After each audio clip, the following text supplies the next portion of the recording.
Hello, Rabbi Manis Friedman. Happy Hanukkah.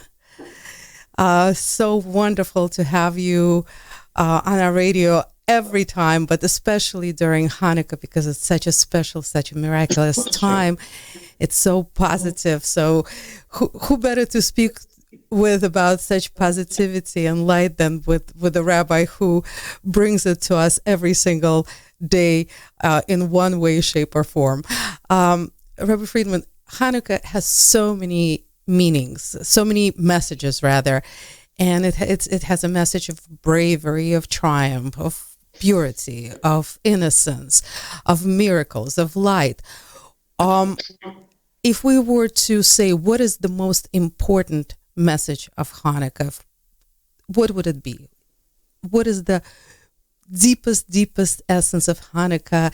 And of course, how can we use all the lessons and all the meaning that Hanukkah has and apply it to our life today when we're going through pretty dark times, and we need this light, we need this lesson, we need these messages to understand them in order to make our everyday life today better.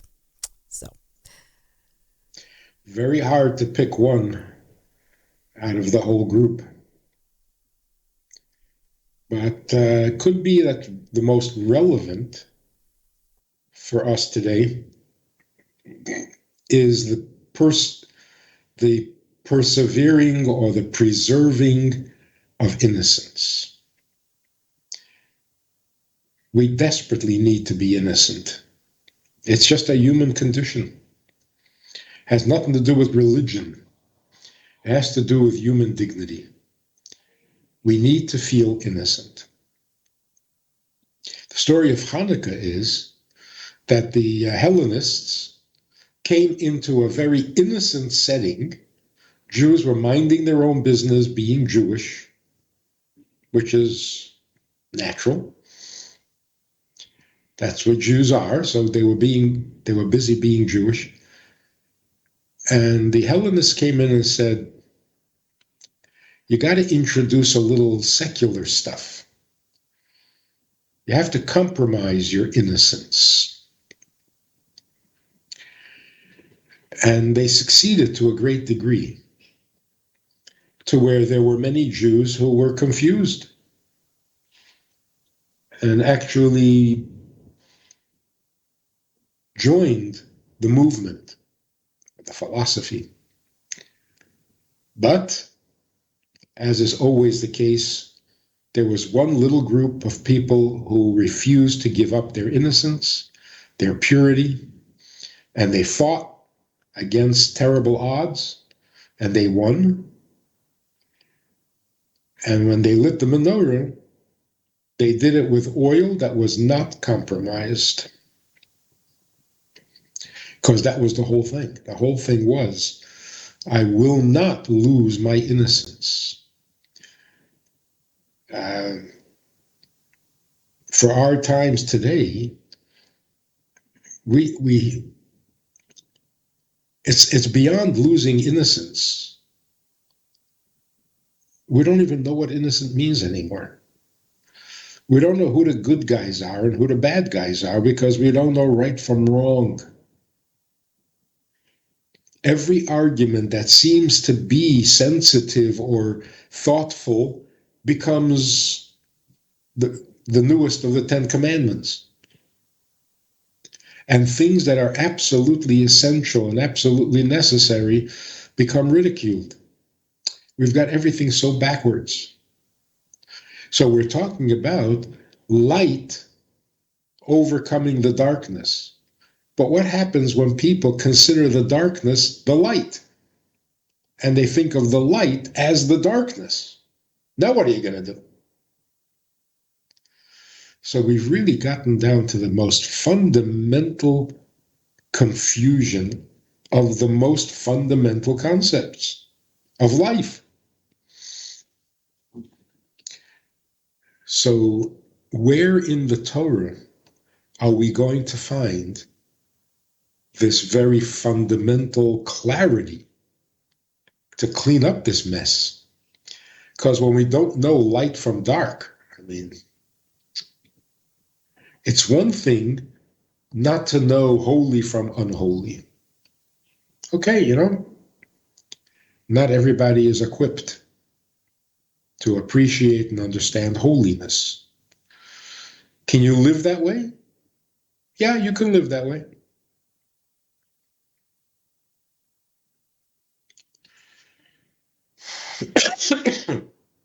Maybe not everybody is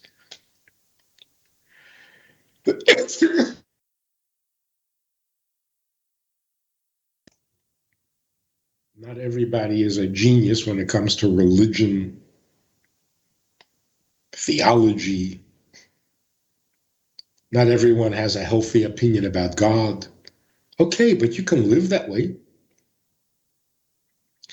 But when you don't know light from dark, day from night, you're not functional. You can't live like this. So where is that information? Where is that wisdom that goes straight to the ultimate, fundamental, rock bottom facts of life? What's what? Or in different words, why life at all? We're arguing about this life or that life. Why life? Scary question.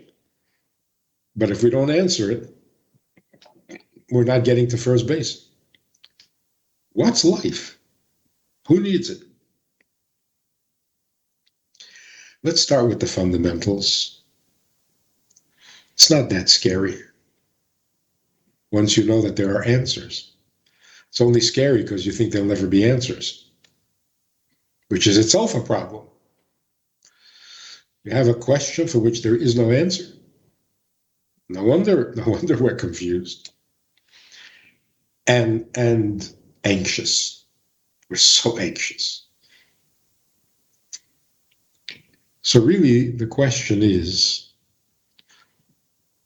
how do we get rid of this anxiety? It's eating us up.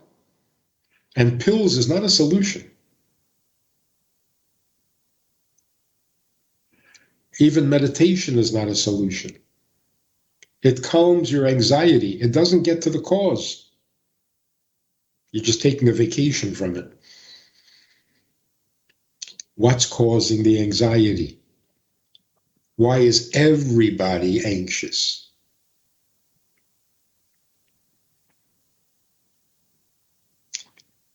Only the Torah has the answer. And that's what the Maccabees did in the days of Hanukkah. They wouldn't settle for good enough. Like there was plenty of oil. It just wasn't pure oil. They needed to light the menorah, so go ahead. Settle for oil that is not so perfect. They said no. You compromise with that, then you compromise with something else, and then you compromise with a third thing, and all of a sudden you're not who you are. And that can't be. So no compromise when it comes to innocence. That's what it is. We're anxious because we don't feel innocent. Anybody know an answer to this? Anybody have a recipe for innocence, regaining innocence? The Maccabees did. So that is the most relevant of all the messages. So the message is not to settle for anything less, to optimize what, Rabbi Friedman, in today's day and age? Yes. On some level and in certain ways, we are very comfortable admitting that we are flawed. Everybody says, okay, I'm not perfect. What an understatement. We're not perfect. In fact, we're pretty damaged.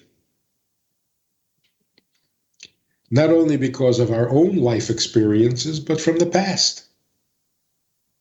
All the past traumas don't just disappear overnight. We inherit some of them, we remember some of them, we read about some of them, and it all adds to our anxiety. So on the one hand, it's a very uh, acceptable fact of life that we are very damaged people. It's just a fact of life. We're not as good as our grandparents, as our great grandparents. Yeah, we're very flawed, very flawed. And that's why we feel so vulnerable and so fragile and so anxious. And it's all true. The question is, what matters? What matters?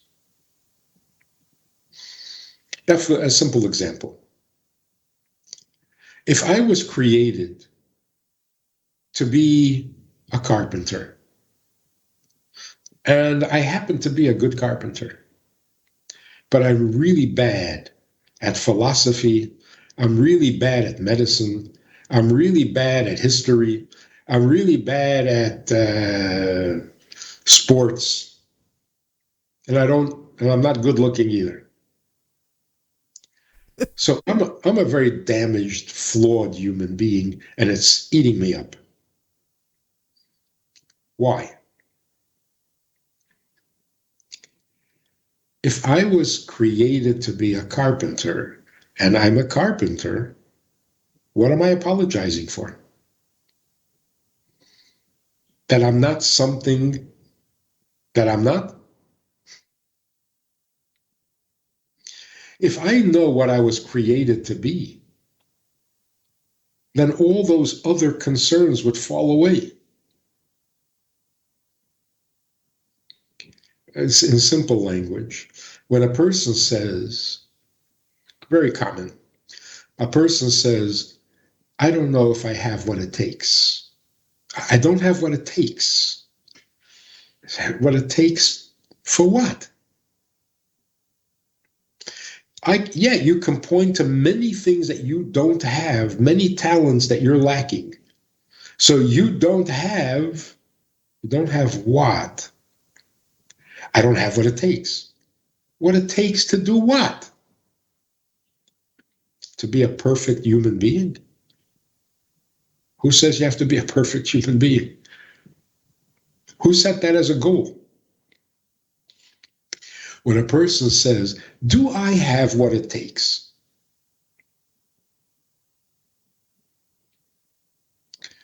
God created you for a purpose. Do you have what it takes to fulfill that purpose? Yes, because that's what he gives you, the ability to fulfill your purpose. So do you have what it takes? Well, it depends on what you're expecting. You have what it takes to serve the purpose for which you exist. Do you have what it takes for everything else? No. Why would you be burdened with all those talents that you don't need to use? So God only gives you what you need. So why aren't you good at philosophy? He doesn't want you as a philosopher. He needs you as a carpenter. So where would all that anxiety go if I realized I'm not here to be all those other things? Just tell me what I am here for, and I'm fine. So the question really is, what is needed from me? Just tell me, I'll do it. I'll do it, I promise. But don't leave me guessing. Should I do this? Should I be good at that? How come I don't have this talent? How come I'm not good at that? Yeah, go ahead, eat your heart out. What are you doing to yourself? Well, shouldn't a person be good at everything? No. No. If you're good at everything, you're good for nothing. Find the thing that you're supposed to be and be it completely. And then you're innocent. You're where you belong, doing what you're supposed to be doing. You have no reason to feel guilty or anxious or failure. You're great. Life doesn't have to be that complicated. Once you introduce the idea that we're here for a reason, not our reason, well, that clears everything up. Rabbi Friedman, in our time, we are confused about that as well. What is our reason? What is our purpose? What tomorrow holds? Whatever we're doing today, is it going to be relevant tomorrow? Because things are so rapidly changing. And I think this is the key to why we're so anxious. Even those people who are doctors, who think they do know what their purpose here is. They're good doctors. And then we had 2 years of insanity and confusion in the medical field. And how should we all who we thought we knew our purpose, who we thought we're good at what we do, how can we stay focused and not be anxious? Well, that's a very good example. What is a doctor supposed to think? This is my purpose. God created me with the mission and the purpose of healing people. So if a certain medicine becomes popular, should I be prescribing it? No, you should be healing people. In other words, the industry of medicine or the rules of the medical world, why are you obeying those rules and not God's rules? Well, I might lose my license, I'll lose my job, I'll lose my benefits. Yeah, well, that's not what you're here for. So again, it just shows how if you keep your eye on the purpose, you can't go wrong. When other things start to get to you and become more important than your purpose, yeah, you can get very far from what you're supposed to be. So many doctors were intimidated. So are you still a healer? And that's true of everything, even in religion. You were created to serve God. If you're trying to get to heaven, are you still serving God or you got some other agenda going? So that's what innocence means. Don't clutter what is real and true with foreign toxic substances. Keep it clean. Keep it innocent. Rabbi Friedman, in observance of what's going on in the world today, it seems like people are going, based on what you're saying, people are going towards this innocence and they are becoming braver and they're speaking out more and they're standing up for what they believe in, even though it does have consequences, and they're willing to face the consequences of today's society. I don't know how far these consequences are going to be taken and what's the bottom line, how people are going to get hurt by standing up for what they believe, for what is right, and for not willing to compromise. Is that the right approach? Is this the right way to be? Because it has consequences that we don't know actually what kind of consequences going toward innocence holds for us. The consequences are going to be that everyone will be jealous of you and want what you have. Clarity. These people are not great heroes. It's all of a sudden they see clearly. So why should they be silent? So it's not they've become activists or they've become militant.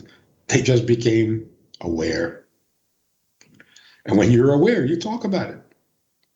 So they're not trying to prove something. They're not trying to get attention. If you know something, you say something. If you see something, you say something. So it's just sanity finally asserting itself. Just talking to somebody about this when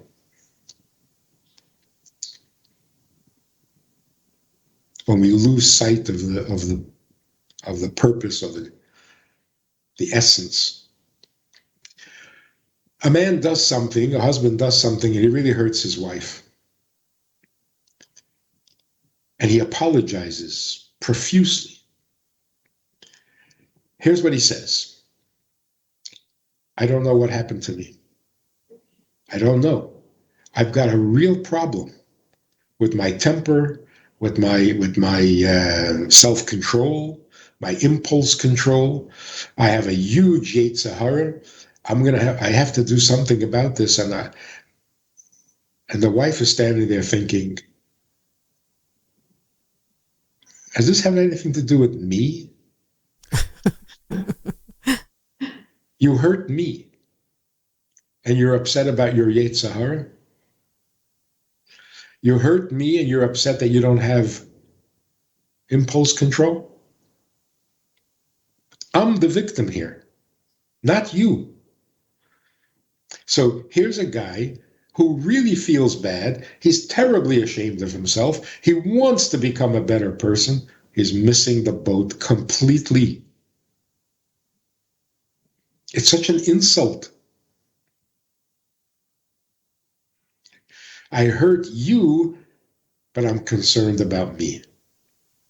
Why am I this way? What's going on with me that I hurt people? Are you still the subject? It's so bad. And it looks so right. Yeah, he's doing some soul searching. And don't do soul searching. You hurt somebody, fix it. For the other person, not for you. The same is true with serving God. In religion, it has become so perverted. I violate a commandment, I commit a sin, and I'm really like, what is wrong with me? What's wrong with you? You just violated God. But you want to know what's wrong with you?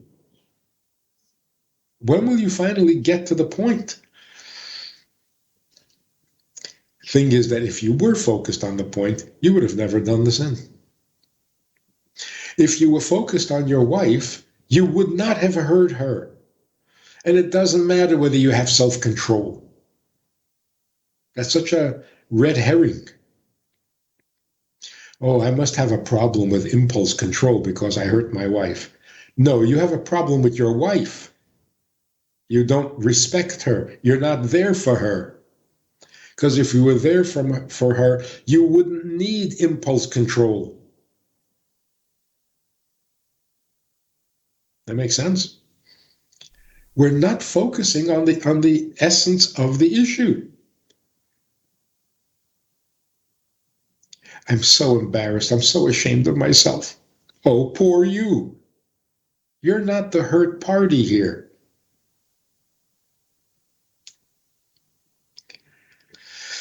How did we get so blind to the issue that is right there in front of our face? Your wife is hurt. Yeah, I know. My self-control is terrible. So, excuse me? Your wife is hurt. I know. I got to work on myself. What are you doing?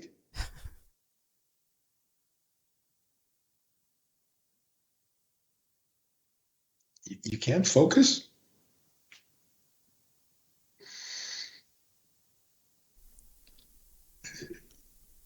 I mean, I don't know what to say. It is so obvious and so clear and so visible, and we don't see it. Rabbi Friedman, it's amazing. You completely nailed the entire problem of the world and of every single relationship. We're not focusing. It's 100%. But then the big question is how do we regain this focus as individuals and as a society? My theme that I've been harping about for years already. One of the things the Hellenists in the time of Chanukah really believed in was the perfection and the superiority of the human condition. Human beings are the greatest. We're so smart, we're so capable, we're so brilliant, we're the highest thing in all of creation. True. Therefore, nothing may get in our way. Nothing is more important than the human being. And the human being's opinions and the human being's needs. That's it, we're messed up. Completely messed up. That is not life, that is not true, that's not reality. Messed up completely. Nothing is going to go right. Because being the highest of all creations makes you the most responsible to the Creator. Not to celebrate your own greatness. That's it. In one sentence, there's where the problem is. We are the greatest of all creations. What conclusion does that bring you to? That you deserve to have everything go your way? That's absurd. The highest of all creations should be the most humble. The highest of all creation should be the most dedicated to the purpose of the Creator, because you're the closest to the Creator. But now you think you're the Creator. Oh, that's bad. The highest of all creations is the closest to the Creator. That doesn't make you the Creator. It makes you devoted to the Creator's purpose. The difference is so immense. And that's why if you don't get it exactly right, then you are totally wrong. Not a little wrong. Everything's wrong. And when everything's wrong, you're going to feel it. You're going to feel disgusted. You're going to feel anxious. You're going to feel directionless. You're going to feel depressed. You're going to feel hopeless, pointless, cynical. Everything's going to go wrong. Not just a little bit. So in our beliefs, we have to be very precise. You got to stop hurting your wife. I don't care whether you have self-control.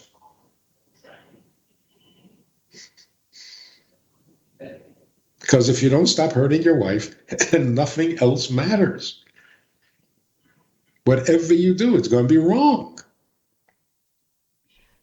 Rabbi Friedman, then the obvious question is, how do we get to that point? Because it seems like there's interference that we've been taught all the time. First, you have to figure yourself out, figure out what's causing the problem, and then you can get to resolving the problem.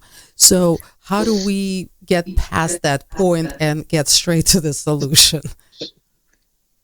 So a little bit of a hint you can find in the 10 Commandments. Don't murder, don't steal, don't commit adultery. Don't bear false witness, don't be jealous of what your neighbor has. Be good to your mother, keep Shabbat, believe in God. Who is this addressed to? Who should not murder or steal or commit adultery? A person who has no self-control. Otherwise, you have to tell it not to. So here's what God is saying. You want to work on yourself and perfect yourself and develop all your talents and all your potential in your free time. In your free time. But what you must do is not kill, not steal, and not commit adultery. In other words, you got to do what's right, even though you're not right. And that's beautiful. A human being can do what is right, even when the person himself is not right. I don't have willpower. I don't have wisdom. I'm not very sensitive. I'm not the dedicated type. So I can hurt my wife? Yeah, you crazy. You crazy?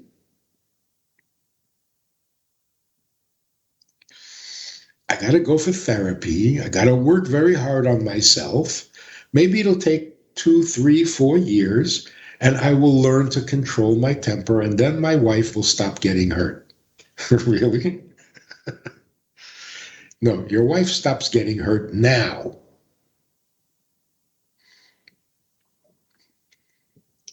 In other words, right and wrong behavior is independent of your personality, of your opinions, of your self-worth. So if a person hurts his wife, isn't that a sign of low self-image? Isn't he suffering from a lack of self-confidence, that he has to be violent to impose himself? Yeah, that's it. That's it. So now he should work on developing a high self-image. He should work on validating himself. The chutzpah of it. The chutzpah. I hurt you, so I should work on me. Chutzpah. Rabbi Friedman, Adding insult to injury. what you're saying sounds like a magic wand type of situation. Okay, you lost focus, regain focus. You're doing this wrong, just stop it and do it right.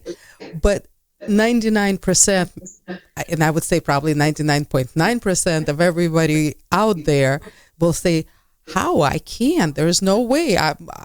All the trauma, all the damage that you actually said we went through as people, as individuals, as a society, all that. How do we turn it off and turn on the right switch? Turn off the wrong switch, turn on the right switch. You know, even the most immoral people have their values.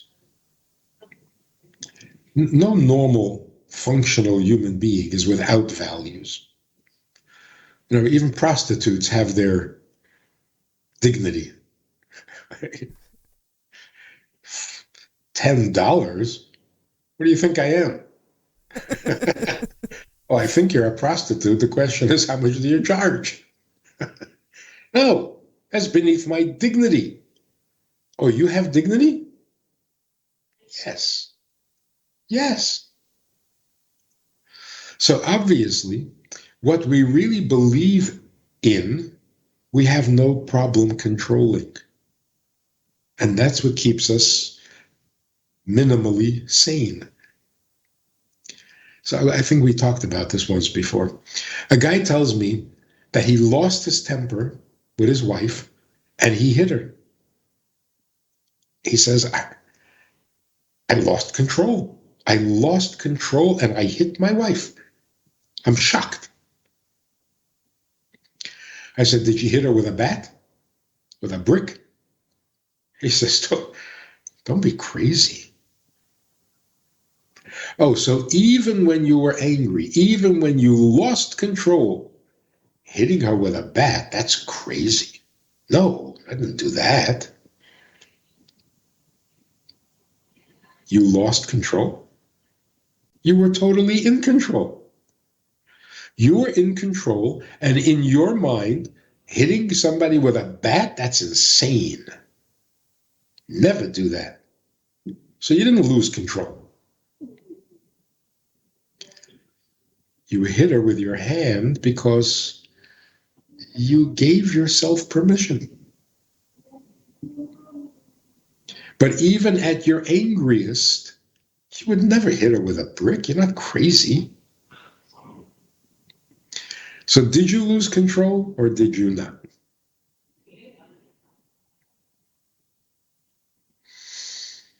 So if a person says, oh, I don't have impulse control. Oh, really? So do you steal everything you find attractive and you just walk off it? No, don't steal. Oh, so you do have impulse control. Just not when it comes to your wife. How come?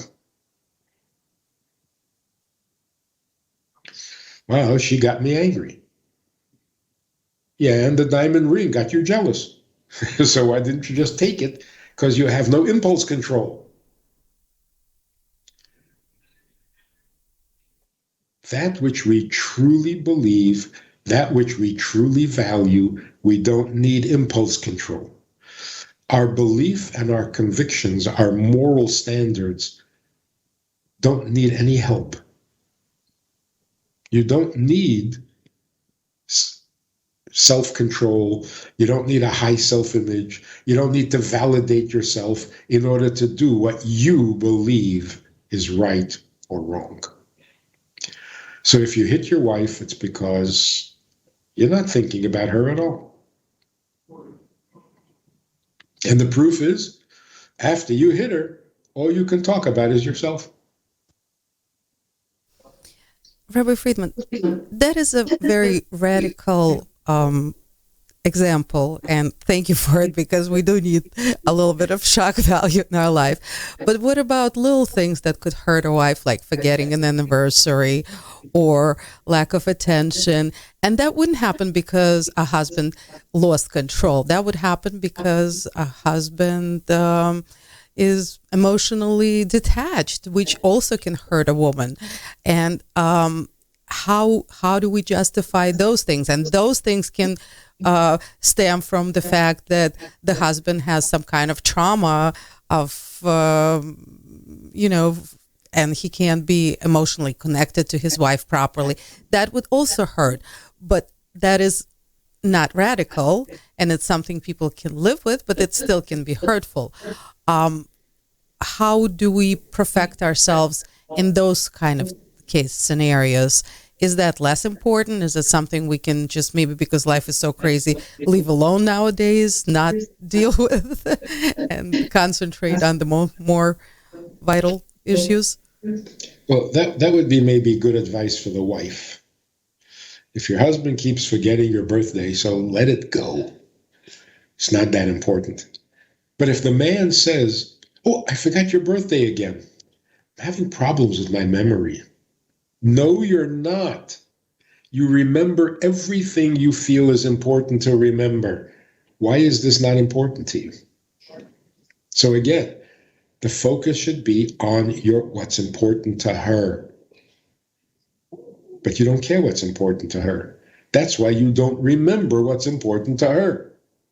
But you do remember what's important to you. So don't tell me you have memory problems.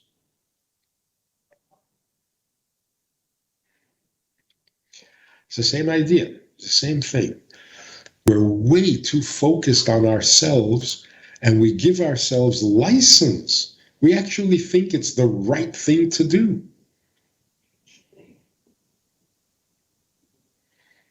Indulge in yourself while your wife is suffering. How can that be right?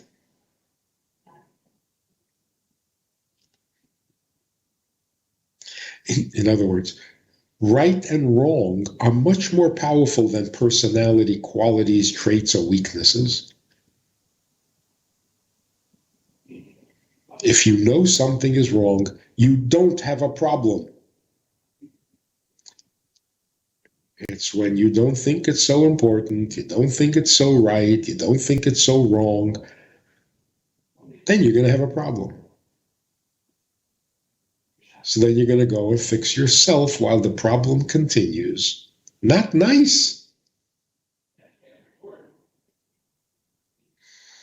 Rabbi Friedman, amazing. Unfortunately, this time goes by so quickly, and we only have like a couple more minutes left of today's program. Can we sum it up so we can take today's lesson and apply it today's holiday and today's conversation and apply it to our daily lives? Maybe just focus us so we can become better and live better and have less anxiety in our lives. It's Hanukkah. What do you mean it's Hanukkah? Look on the calendar. It says Hanukkah. Yeah, but I'm not in the mood and I don't know what it's all about and I don't really care.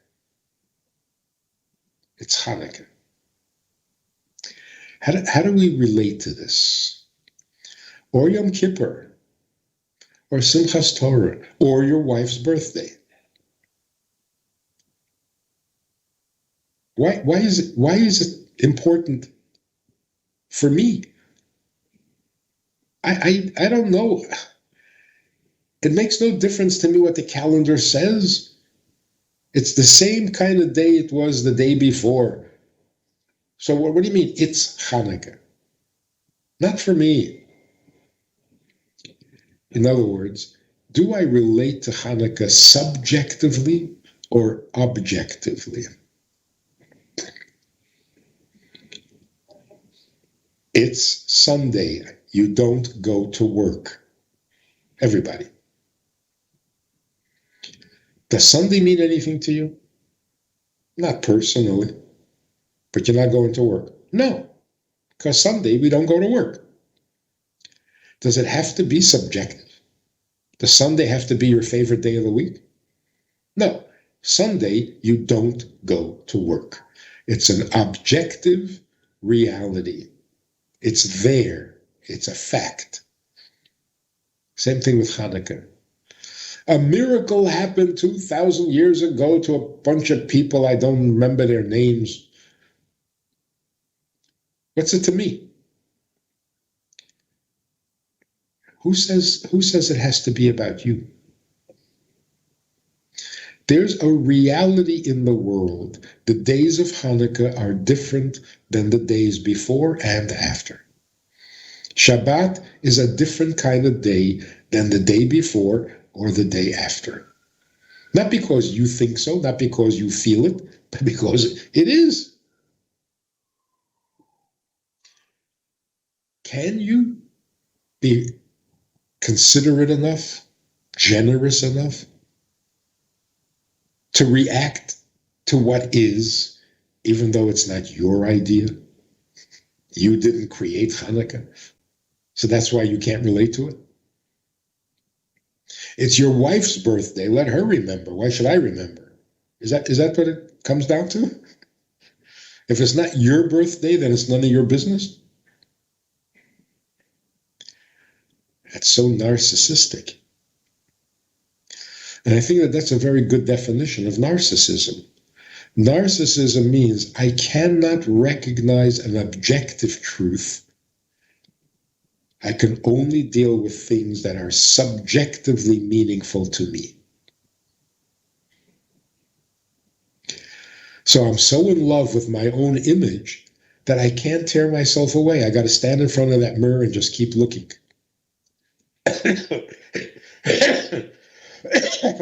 But it's time to go eat. It's not my thing. But it's time to go to work. Not my thing. I'm in love with myself. Ваши голоса. Not yet. We're not letting the next hour start just yet. Sorry about that. That's the message. Yes, something happened to our ancestors 2,000 years ago. It has very little to do with you. But it's real. It's true. These days are special. It's not special unless the miracle happened to you. That's so narcissistic. So, Never mind whether you know about the miracle or you don't know about the miracle, whether you believe in miracles, whether you're spiritual or religious. Get a menorah and light it. Why? Because it's Hanukkah. Reality is real. It doesn't have to be about you. That will light up the world, because the one thing we're missing is the ability to live with the truth, even if it's not my taste. It's liberating. Amazing. Rabbi Friedman, another phenomenal hour of wisdom, light, clarity, focus. And hopefully this is something that will help people regain that innocence that unfortunately we've lost, or losing, or gaining. I don't know which one it is. Well, hopefully it's something that we're gonna regain very, very soon. Again, thank you so much for everything you do for the world on everyday basis. I follow your YouTube channel religiously, if I could say that. It's amazing. So many phenomenal, good messages, and I definitely recommend for everybody to do the same. Thank you for keeping us sane and focused. And happy Hanukkah to you and your whole family. Thank you so much, Rabbi Friedman. Thank you for the opportunity. And whoever needs a menorah, local Chabad house, give them a call. Awesome. Thank you so much.